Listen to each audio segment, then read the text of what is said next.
My name is Vasile. I will talk about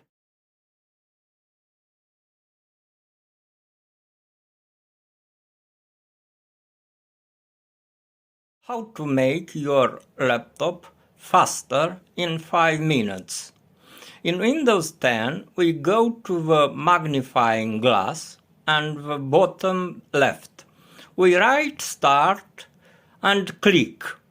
At the top, we find application with execution at startup and click.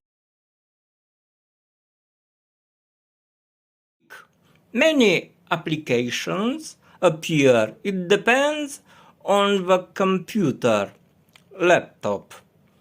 The activated ones start on the right. Some have low, medium, or high impact.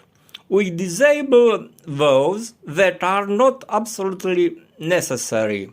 We restart the laptop and enjoy. I noticed a change for the better very quickly, and mouse works better now. We also have to come back here because as we load new programs, more will appear here and we have to deactivate them. Don't forget. Please subscribe if you want. Vasile.